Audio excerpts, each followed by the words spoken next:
All right, seventh graders, today we are looking at something called the Pythagorean Theorem. And basically what that is it allows you to find what the longest side of a right triangle is when you know the other two sides. So the longest side of a triangle is called the hypotenuse.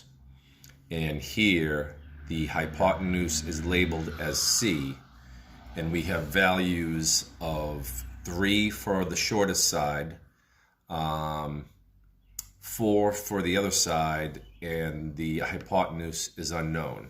So what the Pythagorean theorem states is that C squared equals A squared plus B squared.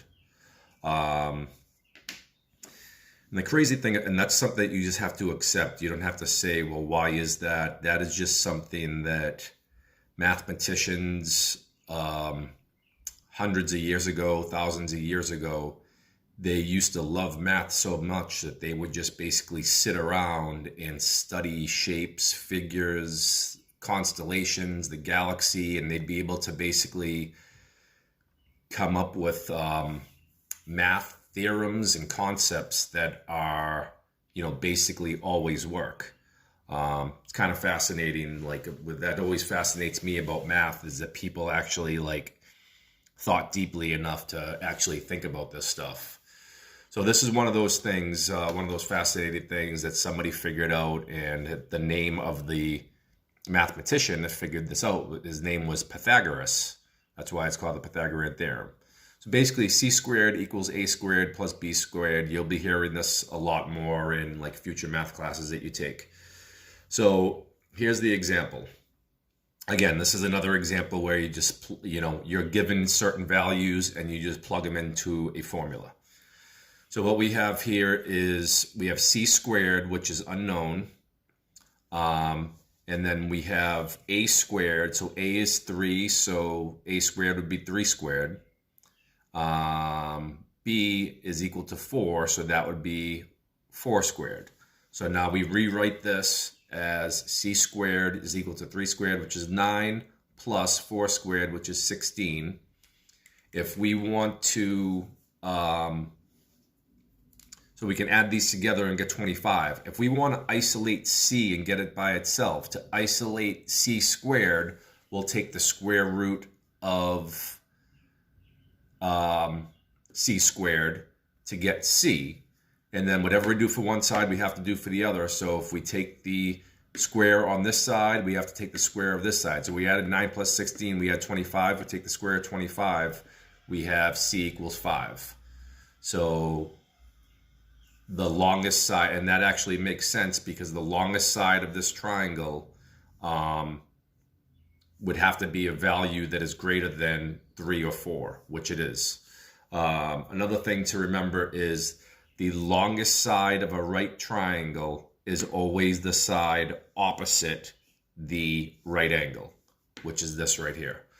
And since all we're doing is solving an equation, all you need is 2 sides to figure out the other side. So let's say on this one, if they gave us the value of the hypotenuse as 5 and this side is 3 and we had to solve for B, then we just basically have to plug everything in and then solve the equation. So we'll look at one of those.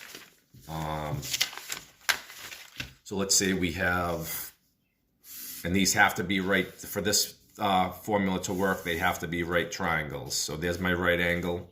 This is going to be my hypotenuse, or the longest side. Let's say this side is,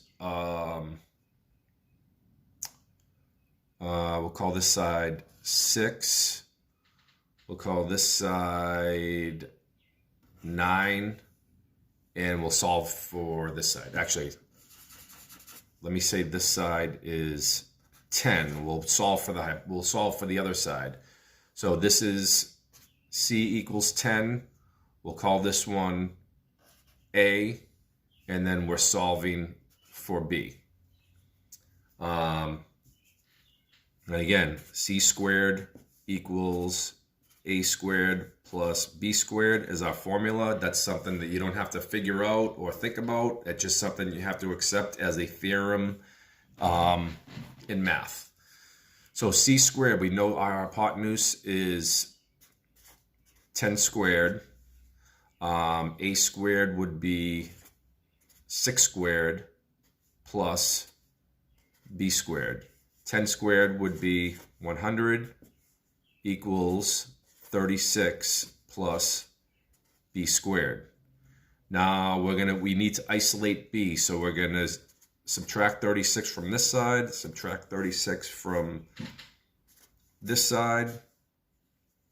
100 minus 36 would be 64 equals b squared. If we want to isolate b squared, we'll just take let me rewrite that. B squared equals 64. We'll take the square root on both sides. Square root of b squared would be b. Square root of 64 would be 8. That one just happened. They don't always work out like that as a perfect square, but this one did. So b is equal to 8. That's a quick intro to Pythagorean Theorem. It's pretty easy. All you're doing is plugging in values and you're solving an equation. And just so you know, if you end up with a square root on today's assignment, let's say you have the square root of 32.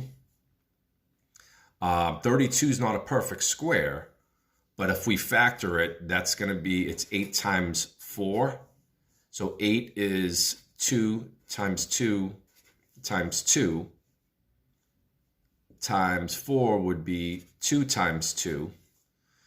So we have 2 squares that we can take out. So we can take 2 and 2, which is 4, take that outside of the square root, and you're left with 2 on the inside.